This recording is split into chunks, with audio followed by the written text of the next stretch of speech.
Welcome, everyone. Thank you for joining us this afternoon, or good morning for those who are joining us from the West Coast. My name is Jacob DeMay. I'm a fellow with the Student Borrower Protection Center, or SBPC, and I want to welcome you to our presentation, our briefing for cities and counties on the 2025 PSLF negotiated rulemaking process.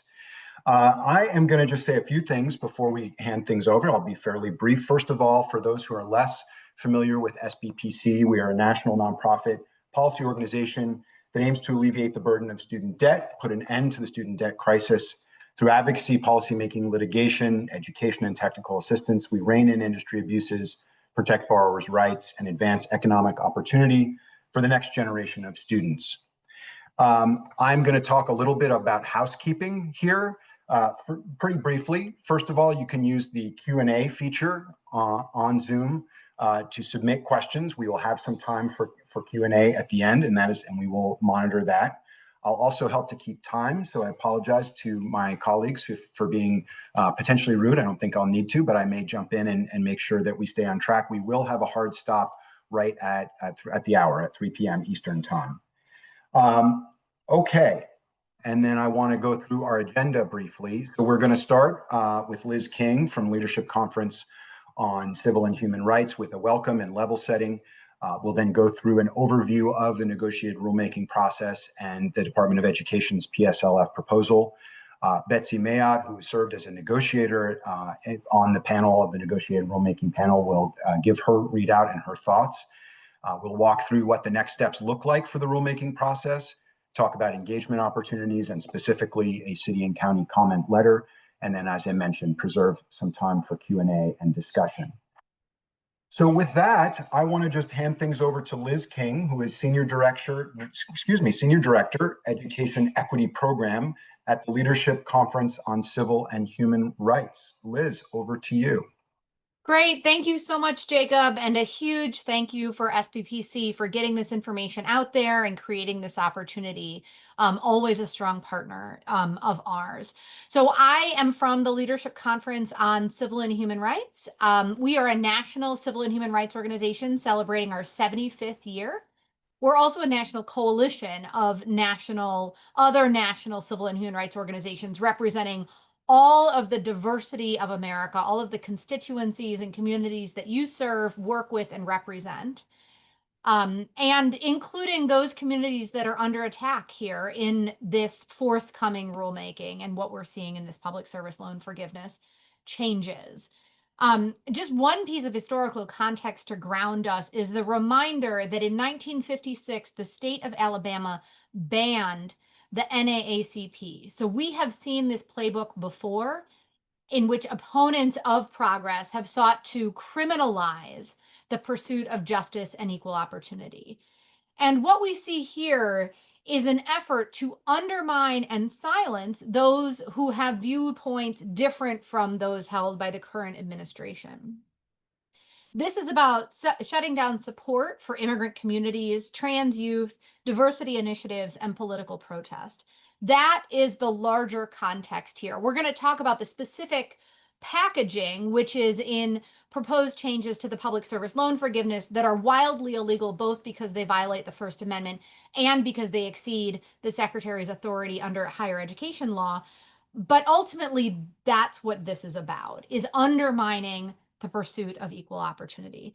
We have seen a lot of examples of this administration seeking to silence the views of civil society and local governments. We have seen local civic leaders called before hearings. We have seen threatening letters. We've seen threats to funding. And in general, an extortive strategy that is designed to dissuade civil society actors from pursuing lawful actions.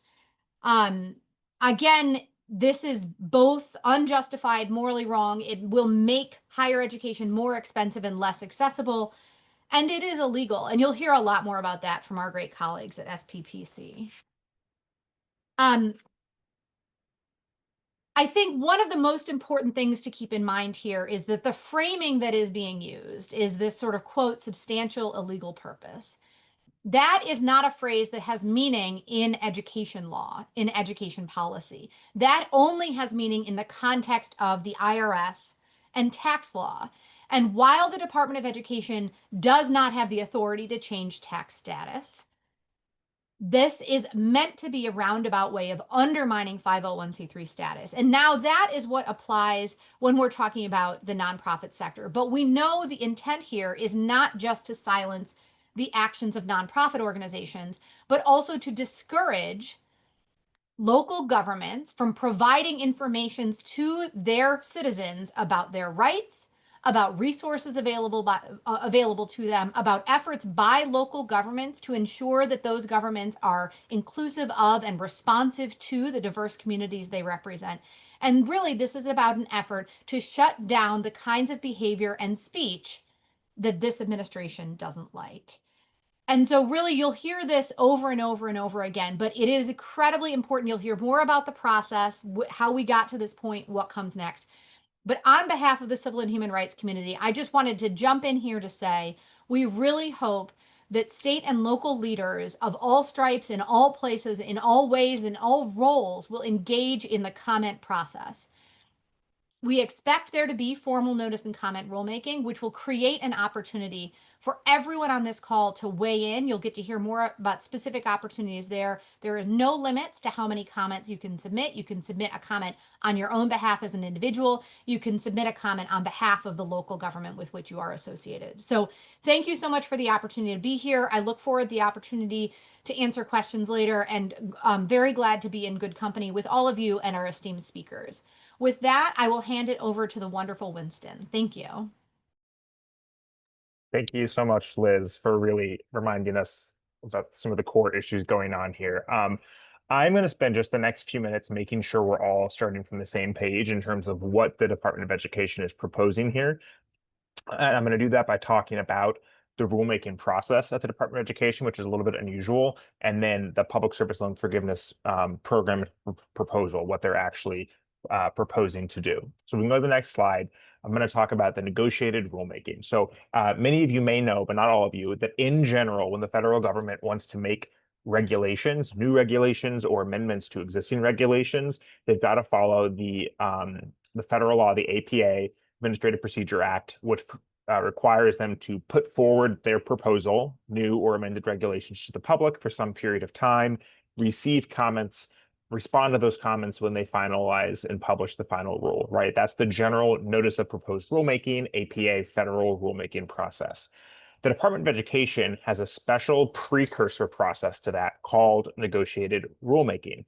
So whenever the Department of Education wants to make a new rule or change a rule related to federal financial aid, it has to go through this neg-reg process, negotiated rulemaking.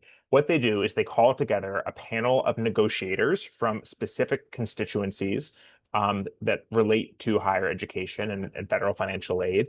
And usually they bring them together for 3 or 4 one-week sessions, a couple of weeks apart.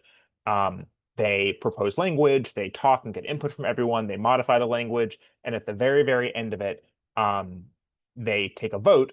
And if the negotiators, there's a primary and a secondary for each of the constituency groups, vote in consensus, there's no holdout, no negative vote, I should say. You could abstain, but no negative vote or vote against, then that final language that was negotiated is put to the public for that APA notice and comment rulemaking. That doesn't bind the final rule to reflect that consensus language. It just means the consensus language has to be what the public sees. If there's any no vote, then the Department of Education can put forward whatever language it likes to the public for notice and comment, although in practice, it's likely informed by the negotiation process. Okay, so for the proposal that we're going to talk about, the negotiation actually already happened. It was at the end of July and end of June, early July. And here is in front of you the list of constituencies that were represented. Each one had a primary and then a secondary negotiator. There were nominations, and then the Department of Education makes selections. And you can see they really touch on, for and this proposed rulemaking, this negotiated rulemaking, was only for the public service loan forgiveness program, which I'll talk about in a moment. But it wasn't about other aspects of federal financial aid. It was just about, PSLF, public service loan forgiveness. So there's a lot of constituencies here that don't have a ton to do with PSLF specifically in the traditional sense in terms of their relationship to public service work or borrowers and debt. But the only ones here that really reflect borrowers are the student loan borrowers, third from the bottom, and the first, civil rights, consumer advocates, and legal aid. Often, if not always, those three are disaggregated. For this negotiated rulemaking, the administration put them together. So they really had their voice diminished somewhat by putting them into a single person. We have the primary negotiator, Betsy Mayotte, here for the civil rights, consumer advocates, and legal aid role. She did a fantastic job. You'll hear from her as soon as I'm done. But again, I'm going to sort of try to give the background about what this whole issue is before you hear from her and her thoughts and experience with the negotiation. So the proposal was about PSLF, right? You're likely familiar with PSLF, but in case you aren't, basically what it is a program that Congress made in 2007 and George W. Bush passed into law that says if you have federal student loans and you work in public service for 10 years and make payments during that time, the remainder of your debt will be forgiven. It was a way to effectively subsidize people working in public service because you don't make as much as if you work in the private sector, and to ensure that we have people with the right credentials going into these roles, and that they don't have to go into private practice just to pay off, the degree that they got, and allowing for public service work, even though you have debt. All right, if we go to the next slide, I'll talk a bit about what the actual proposal was. So in March of this year, the Trump administration, the president, issued an executive order called Restoring Public Service Loan Forgiveness. Basically, what it would do is disqualify, and I mentioned that one of the elements of public service loan forgiveness is working in public service. You have to have a loan, work in public service, do it for 10 years, make payments. Working in public service is a really important part, is a pillar of PSLF. And the law that created PSLF defined public service, and I'll get to that in a second. But what the executive order would do is allow the Secretary of Education to disqualify a certain employer as a public service employer for the purpose of PSLF, meaning that their employees can't get PSLF while they still work for that person. It's an ineligible employer for PSLF purposes. And the way that they propose to do it in the executive order and subsequent rules is by saying that you are disqualified if the secretary finds that you have engaged in activity with a, quote, substantial illegal purpose. And this is what you heard Liz say, that basically this terminology has no place in the Higher Education Act or the Department of Education generally.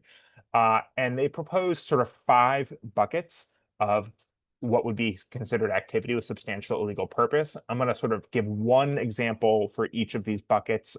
You could take this in so many directions. This is just meant to be illustrative to show you that these are really, although they on their face might seem like, oh, that seems illegal, these are really pretty clearly, when you look at them, proxies for conduct that this administration does not like, and that often is protected activity and are a form of civil liberties. So if we go to the next slide, I'll slowly start walking through. So aiding and abetting violations of immigration law. This pretty clearly feels like it's trying to target communities that advocate for immigrants or defend against illegal deportation. For the group that's with us today, sanctuary cities, right? We saw New York get sued last week over its sanctuary city policy by the federal government. That could, if this becomes an effective rule, that could trigger a disqualification for the entire city of New York as a qualifying employer. So that's just the first bucket. The second, supporting terrorism, and then they have sort of, some more examples of qualifications of that. But if we go to the next slide, what could that mean? It could mean calling for an end of the war in Gaza, right? Which they could interpret as supporting Hamas as a terrorist group. That doesn't necessarily mean that's what that is, but they could interpret it that way. Similarly, the next bucket is child abuse, including chemical and surgical castration or bringing children across state lines into sort of trans sanctuary states. That is just very explicitly about communities that provide gender affirming care to young people. The next one is engaging in a pattern of aiding and abetting illegal discrimination. This can go in so many directions. Most sort of simply is just an organization that has a DEI program, right? Or a public school system that teaches an accurate history of slavery in the United States. And then finally, engaging in a pattern of violating state tort laws, including trespassing, disorderly conduct. This is just protest. Very clearly, it's just First Amendment rights to protest. So again, they've couched it in this terminology of illegality and violations of law, but it is very clearly tailored to allow the administration to, weaponize PSLF to accomplish ideological means and warfare and retribution against public entities like governments and nonprofits. So if we go to the next slide, I'll sort of put these pieces together. So again, this is all about targeting the employment pillar of PSLF. Now, there's a lot of policy reasons and sort of equity reasons why this is bad, but there also are some very clear-cut legal reasons. So if you go to the next slide, Congress defined what a public service job is when it created PSLF in 2007. So the statute, the law, says that any work for a government or any work for a 501c3 nonprofit, it doesn't matter what you do for them, it just matters that you are an employee of theirs, qualifies you for PSLF in terms of the employment criteria. There is no ambiguity or discretion for the executive branch at all, or the Secretary of Education, to narrow that. She cannot disqualify a government or a 501c3 as an eligible employer. And, not everyone here might be a lawyer, but just to be crystal clear about this, statutes trump regulations, right? Regulations cannot rewrite statutes. The legislature passes statutes. The regulations are meant to interpret them, not narrow them in an impermissible way. All right, if we go to the next slide. So the executive order came out in March. The negotiated rulemaking, as I mentioned, was last month, and we're going to hear from Betsy in just a moment. It basically just codifies the executive order. It takes the substantial legal purpose, gives them, fleshes out some definitions, incorporates them into the existing regulations by saying, sure, government and nonprofits are qualifying employers unless they engage in activity with substantial illegal purpose. And then it outlines how the secretary would determine this. And basically, she has pretty broad discretion to decide that an employer has engaged in activity with a substantial illegal purpose. She can rely on a court order or an admission, like a court order that there's a finding of law that this happened, or an admission or a settlement agreement with an admission as definitive proof. But she can also just rely on other information and determine that there has been substantial illegal purpose activity at the employer. As initially proposed, there was no administrative appeal right. You'd have to basically sue to reinstate your qualification. And the proposal would take effect next July and would be prospective. So people wouldn't lose past qualifying credit from their employment, but if they wanted to keep getting PSLF and their employers disqualified, they would have to change jobs. So this final few slides before I turn it over to Betsy, to talk about what the negotiators' experience was. I mean, a lot of the concerns they raised, and I won't read all of these off, were both, core legal, social concerns about, is this a good idea? Do you even have the authority to do this? Which they, didn't really get satisfying answers to some very telling logistical concerns, right? Does it make sense that if, for example, because we know this has happened, unfortunately, if there are sexual harassment claims within a fire department, does it make sense that that would disqualify an entire municipal workforce, right? If a teaching hospital is affiliated with a public university or a nonprofit university, and there are student protests on campus that the administration thinks are discriminatory because they're anti-Semitic, for example, from, today, the world we're living in, should that disqualify nurses and doctors and PAs in that teaching hospital? As proposed, that's what the effect would be. So before I turn it over to Betsy, there was some negotiation, there was some back and forth, but not really about the core issues. And again, only at the end of the day, only one person voted against this proposal, and that was Betsy, who's here to join us. So with that, I am going to turn it over to Betsy Mayotte, who, in addition to being a negotiator and knowing student loan law and policy, is the founder and president of the Institute of Student Loan Advisors. And is a great resource to borrowers and borrower advocates across the country. So I'm going to hand it over to Betsy to talk about her experience as a negotiator and her thoughts on this proposal as a student loan expert. Thanks, Winston. Excuse me. Hi, everyone. So just a little quick background about me. So I've been working in the student loan industry for over 25 years in a compliance and advocacy role. This was not my first time being a negotiator. It was fifth or sixth. Um, and it was not my first time being a negotiator at a somewhat non, what I will, I'll kindly phrase it as a non-traditional session. Um, I was a negotiator for one of the borrower defense neg regs under the last Trump administration, for example. And that one was also what I would kindly call non-traditional. Um, I've also been to every student loan related negotiated rulemaking since 1999. So that's my long-winded way of saying this was not my first rodeo. Um, this experience was very different from any other neg reg that I've ever been to or participated in that the Department of Education, normally neg reg is about negotiating. The definition is in the title. And normally, even if there are very strong opposing political views or opinions about policy, um, most negotiated rulemakings that I've ever attended have done a really good job about actually negotiating and compromising and trying to find the best regulatory language that's legal under the law that will benefit all the constituencies in the best way possible.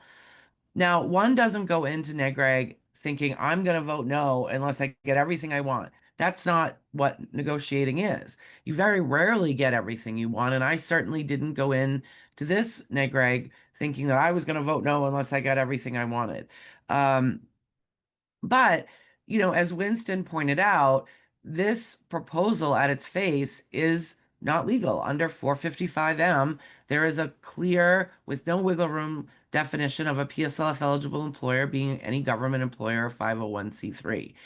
So my intention going in the first place was to listen to the department and question them as to where they thought they had the legal authority to do this. And as Winston alluded to, when I did pose that to them, when I decided to have that sort of more robust back and forth with them on the second day, their only real response was that they had the authority to promulgate regulations. And my response to that every time was yes, but those regulations can't be contrary to federal law. To be honest with you, I was surprised they weren't ready with a more robust argument as to the legality of this proposal in the first place, because they had to have known that someone was going to come in, if not many someones, and question it. We knew going in that the department was going to move forward with this regardless of the outcome of the NEGREG session. Some of the signals for that were the fact that they only had one meeting. Normally, we have three or 4 day meetings over 3 or 4 months. That makes it challenging to negotiate in what we call good faith because it doesn't give a lot of time to develop counter proposals or compromise language or work with your constituency to get their feedback to bring back to the table. The reason they said actually, I don't even know if they said this publicly or not, but the reason we think that they only did the one meeting was because they wanted to be able to submit the final rule by November 1st so they could make it effective the following July 1st. The way NEGREG works, if they don't have the final rule out by November 1st, they can't make it effective the following July 1st. They have to wait. On the last day, there was a lot of pressure put on the entire group, myself included, to vote yes. There was a definite threat made that if there wasn't consensus, that the Department of Ed would pull the so-called concessions that they'd made over the last 2 days. Some of the conservative members of the group were pulled into a private caucus that the rest of the group wasn't made aware of. And they ended up coming back from that private caucus with the department to give further pressure to the group to vote yes, so we didn't lose these so-called concessions. On the last day, I was put under pressure because it was indicated that I was not going to vote yes, and I was asked by the Department of Education to abstain from voting.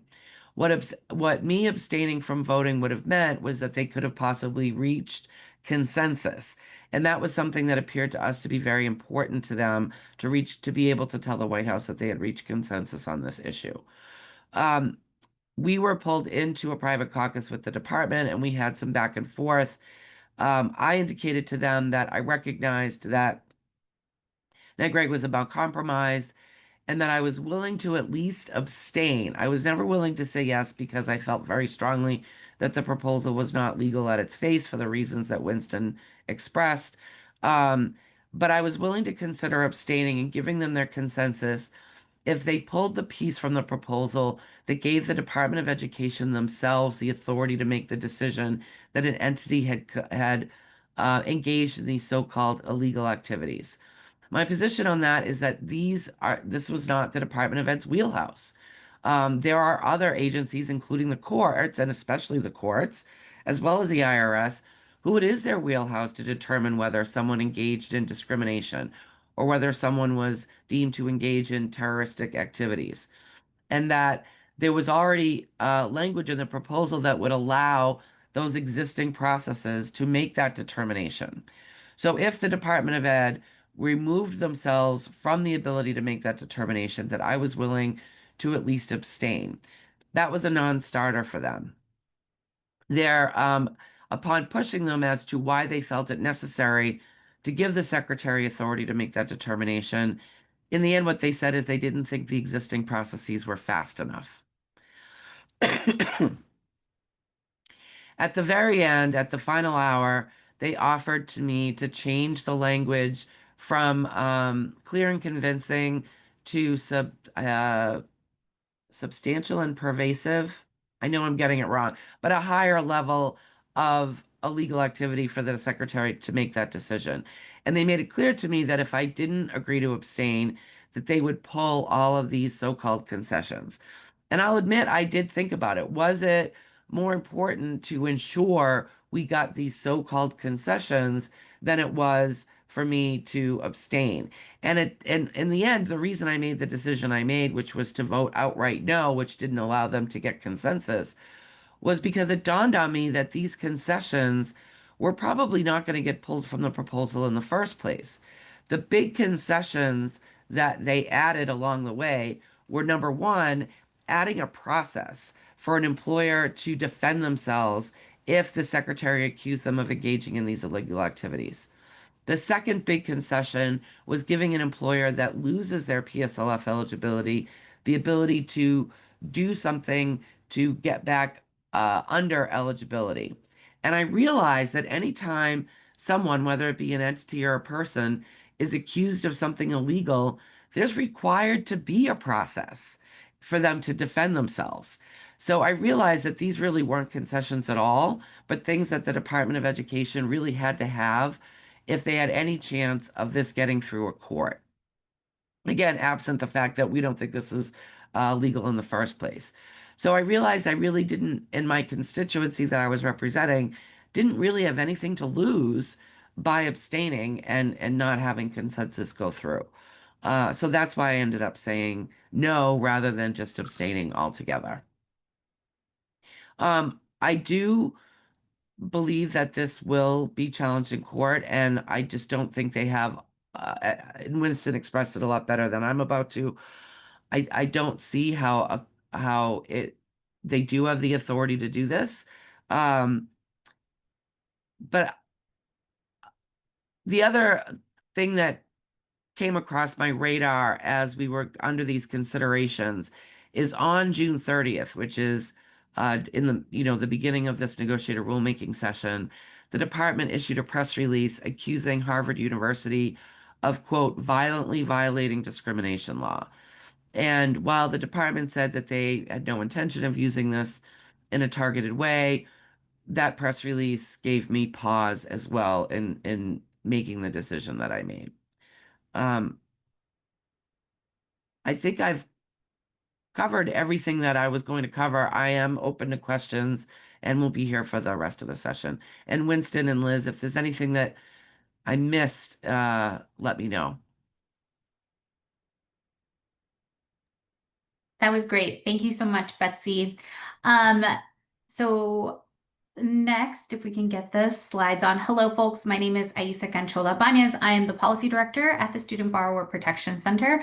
And so just kind of as a recap, we've heard from Liz, who's really kind of put everything into context about what this potential rule and process could mean for broader civil society organizations, for communities that are working on the front lines, really in response to the needs of their unique communities. We've heard directly from Winston about what the proposal actually is, and the process that went into informing the proposal. And then we heard from Betsy, who had a seat at the table and was the sole no vote at the negotiated rulemaking panel that convened earlier this month. And so what I'm going to discuss is kind of what are the next steps in the rulemaking process and what opportunities for engagement there are for cities and counties to take part in to represent their employer or their employees and the communities that you all serve. Next slide, please. All right, so what comes next? So as many folks may know, the negotiated rulemaking process is really the precursor to the typical rulemaking process required under the Administrative Procedures Act. So as we had discussed earlier, and as Betsy had mentioned, since there was no consensus, the Department of Education is no longer bound to the proposal that was released during the negotiated rulemaking session. So the department does have some leeway here to make some changes. What I will note, however, is that it is important to remember that this entire process was convened to enact the March 5th executive order that was announced and signed by President Trump earlier this year, which essentially was like a cut and paste minus some, obviously changes for specific definitions, et cetera. And so we do not expect significant changes or significant deviations from the current proposal that was considered in the negotiated rulemaking session earlier this month, but do know that there could be, the department is not bound by the agreement or by the rule that was considered earlier this month. So we could see some technical changes or some tweaks to respond to some of the initial concerns that were outlined by Winston earlier. It is possible that we could see a proposal any day now. We have been expecting to see a proposal by the end of July, and that anticipation is informed by this master calendar, which is, essentially lays out the timeline that the administration has to adhere to if they want to implement any rule by July 1 of 2026. So if they want to implement a rule by July 1, 2026, they will need to have unveiled a draft proposal, have it available for public comment for at least 30 days, through all of the public comments that are submitted, release an updated rule, and have a final rule out in the public by November 1 of 2025. So that's kind of working backwards based on that master calendar. So because of that, we anticipate seeing some sort of proposed rule unveiled this week.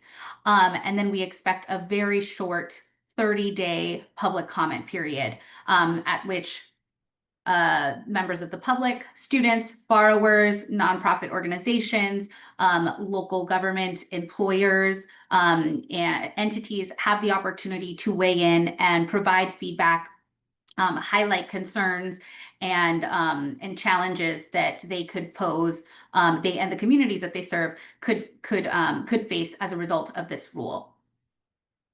Again, we do expect the final rule to come before November 1st, 2025, for it to be implemented by July 1, 2026. And as many folks have mentioned, because this rule on its face is blatantly illegal and counter to both the statute, the Higher Education Act, the PSLF statute, and has massive constitutional concerns, we do expect an array of lawsuits to be announced as soon as the final agency action is unveiled later this year. Next slide, please. And so what opportunities for engagement are there available for folks who are interested in getting more involved here. So one of the first things we have been flagging for partners and interested folks who want to get more engaged here is that this is an opportunity to help build a narrative on, what this rule is really going to do, what this rule means for your respective offices are helping to support, and really kind of getting informing your communities and your employees about what this rule could mean for the strong public service workforce that communities require in order to be supported and thrive. So really engaging in narrative building.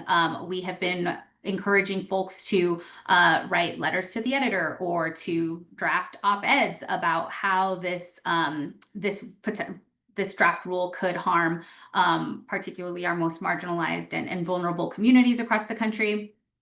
So that is kind of one bucket that we want to flag for folks. And then there's engagement in the comment period itself. So the next phase is to provide public comment. And the Department of Education is required to respond to each and every comment that is submitted into the Federal Register. It is important that comments are unique and different in order for, unlike similar kind of form or petition letters, the department, if the department gets a series of very repetitive and similar kind of comments, they will commonly kind of lump all of those comments together as one comment and kind of leave the response at that. So it is important that if you are interested in engaging in the comment period itself, that you work to personalize your comment as much as possible to reflect the unique needs of your communities and your specific concerns. Us as advocates are going to be mobilizing students, borrowers, other partner organizations who have a vested interest in preserving and protecting the public service loan forgiveness, as well as our partners at the Leadership Conference on Civil and Human Rights to engage the civil rights community more broadly, to submit an array of comments and feedback Department of Education to make it very clear for the record that this is an unlawful rule, that this is an unconstitutional rule, and that it will have major implications and dangerous implications for our communities and for civil society writ large.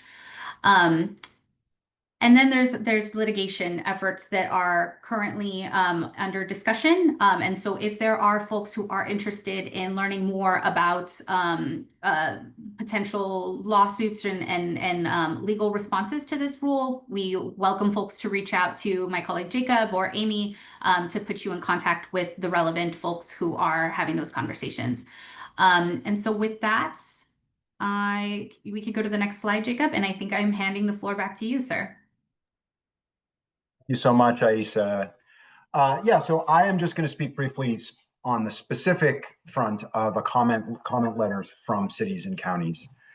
So as we've noted, that we do have a draft letter pretty much ready from cities and counties pending the final release of the proposed rule.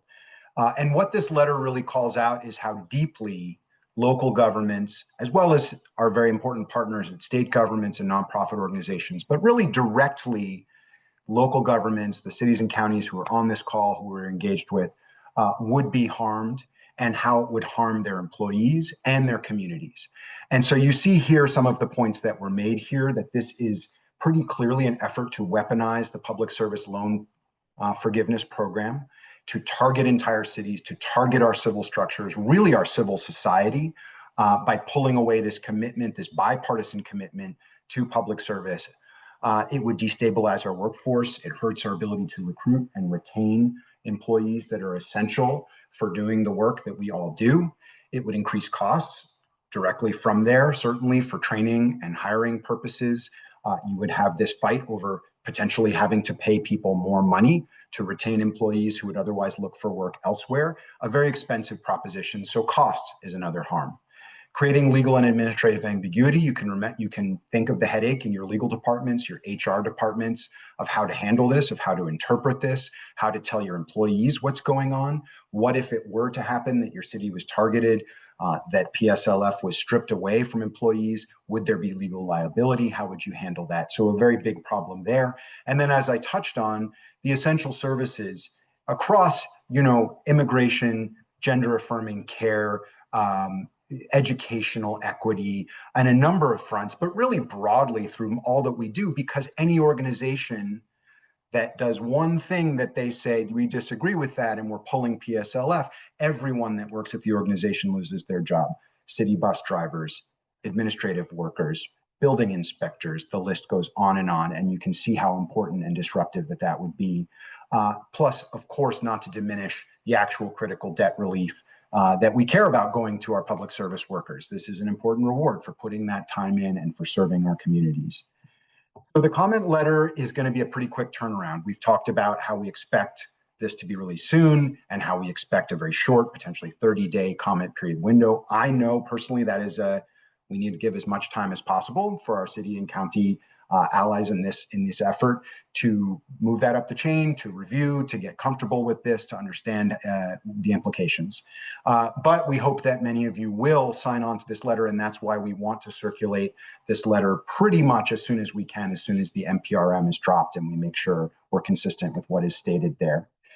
We're looking for any local elected officials to sign on. So yes, mayors, yes, city council members, also treasurers, also school board members, any local elected officials at the county level as well as the city level. If you're thinking, well, we really want to sign on, I'm not sure that this would be considered an elected official, but it's an important position. It's our school superintendent, perhaps it's our head of a large agency, then please reach out to me and we'll talk that through. Individual letters are certainly fine. I think Aisa made the point to not just copy and paste stuff, but really make it your own. If you are interested in commenting on something you don't end up seeing in our letter, or just that's the best way to proceed, that is great. Maybe let us know, that that's coming. Let us know if we can help, and that would be great. So any questions on this, my email address is there. I also welcome people who just want to learn more and hear more about how we work with local governments, about our sort of city partners network that is growing and has regular meetings and provides tools and resources and technical assistance to many of you on this call, and could do so for more. Always looking for more friendly faces to jump in here. So that's pretty much what I wanted to say there, and I think we are really on time with getting into our Q&A period. So just to remind you, the way to ask questions is to drop something in to the Q&A you see at the bottom of your screen, and we can address those. I know the one question that is lingering in the Q&A right now is something to pick up. I'm going to stop sharing so you can see our faces, or at least my face now, and hopefully other colleagues might be able to join. There was a question about sharing slides. I feel comfortable with that and going ahead. I want to ask my colleagues in real time. Aisa, do you feel comfortable with sharing these slides? Certainly. Yes. And if folks have follow-up questions, they are more than welcome to reach out. Absolutely. So we will share the slides. We are very looking for your questions and want to be reactive there as well. So, this can be shorter if there aren't a ton of questions, but I do encourage you, if there's something lingering, drop that in. Maybe in the meantime, this is a last opportunity for my colleagues here who have presented to see if they felt like they didn't cover something they intended to or had a late breaking thought. Please go ahead and jump in.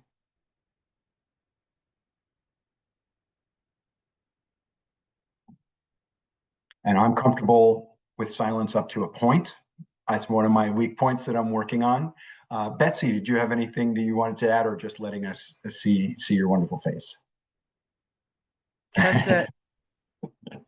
Betsy, I wonder if I may ask, during the negotiated rulemaking conversations, were there issues risen or questions raised about how this rule could have a particular effect or impact on cities and local governments in particular? Extensively. We talked about the example that kept coming up was the city of Boston, because Red Sox Nation is where I am.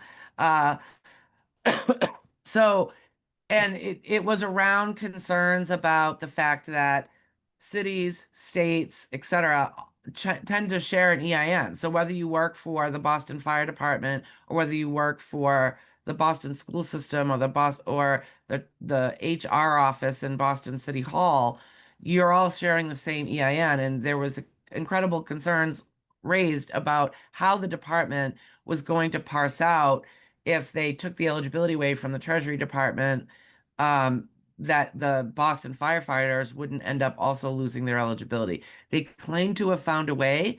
There was not a high level of confidence in that. But yeah, we talked about it a lot. Yeah, Um, I could just jump in sort of and make another plea for just how valuable the voices of state and local leaders really is here. And I think, you know, the discussion, a lot of the public conversation is going to be about what this means for nonprofits and sort of the broader attacks on 501c3 status. But the consequences here are potentially huge. And I do think that state and local elected and appointed officials have a particular resonance and salience in this, and sort of the objection, like when people go into local government or at government at any level, they are taking on and they're expecting a lower salary than would otherwise be available to them in the private sector. And part of the deal is this loan cancellation to enable that. We want public servants. We want to be able to bring into public service those who may not have the independent resources to be able to pursue public service without this kind of benefit. And so I think just wanted to reinforce how valuable your voices are here and how compelling and important it will be to hear from all of you. So I do hope that folks find, you know, there's lots of different ways to write a comment, and people have political considerations they need to take into account, but just making the point about why people pursue public service and how important it is that that be accessible and affordable to the flourishing of our democracy, I think is just a huge point. So if I can make that plug as well. Thanks, Aisha. Thank you, Liz. We do have a few questions that have come in, and I want to get to those. I was reminded that, you know, even just looking at other negotiators, not necessarily as friendly faces and to us as Betsy, but other negotiators who have talked publicly about their experience have raised some alarm bells on this. In fact, directly, Alyssa Dobson, who was one of the rulemaking panelists, told ABC News, "I could see entire cities and civil structures being targeted." I don't think this is someone we expected to be at all alarmist at all. I mean, this is what she saw from how Ed represented the case. So this is really troubling. I do thank you to folks who sent in some really great questions. So first of all, Joseph asked, do you have an FAQ for elected officials and appointed officials in local government? Very timely. SBPC is just wrapped up, just finalized a messaging guide that Aisa, if you want to add anything else on that, hopefully we can circulate that. Yes, we will have a messaging guide, and then we are in the process of pulling together an FAQ document that might, the original purpose of it was for employers to share with their current employees, because just the talk about this rule has sent a really chilling effect across current employees who are quite frankly freaking out, thinking that they're going to lose PSLF. And so there's we've received requests for information that employers can share with current employees right now. So we can certainly pull something together for elected officials on just like a very high level overview of what this rule is and what it could mean for folks. And we can certainly get something together and send it around as a follow-up resource as well. Thanks, Aisa. Ashley asks, are state government workers also at risk of disqualification? Any of us could take this. I can start by saying yes, but does anyone want to add some color to that? Just, you know, any existing PSLF employer would be at risk under this. Yes. So Ashley, that's state government, city government, federal government, less likely, nonprofit employees. So across the range of our public service structure. Christian asks, what happens to pending PSLF applications between now and the potential July 1st, 2026 effective date? Yeah, I'm sorry not to take over, but I really want to address this. I want to make it incredibly clear that this will be, if this goes through, which is a big if, this will be prospective only. Regulations, and the Department of Ed actually even said that in the meeting. But we know that regulations can only be prospective.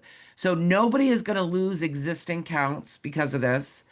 And it would only be for activities deemed illegal that occurred on or after July 1st, 2026. And the department said that in the room as well. So pending applications, fine. Existing counts, fine. If your employer loses eligibility 2 years from now, the counts you have today are fine. But you would have to go to a different employer to accrue more counts on or after the day that employer lost their eligibility. Thank you so much, Betsy. Just to follow up from Joseph, template language setting forth the potential damage to localities. Essentially, what can we use to adapt our own specific letters?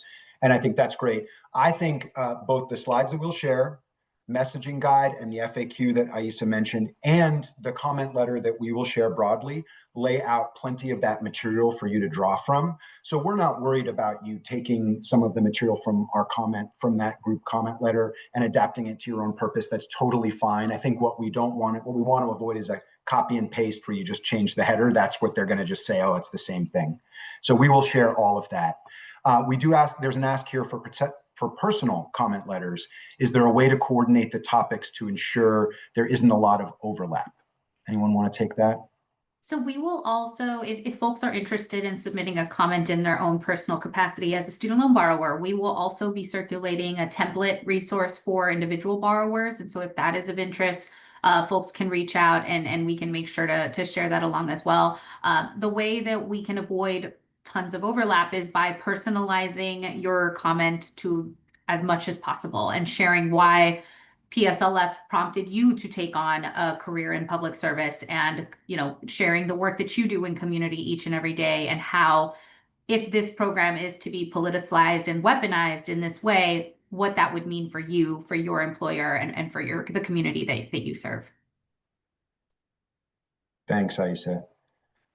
That's the questions that I see here in the Q&A at the moment.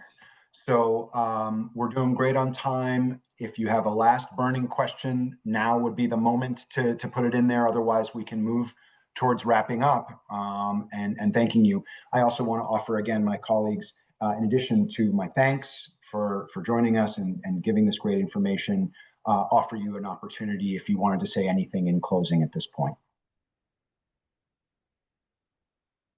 Okay.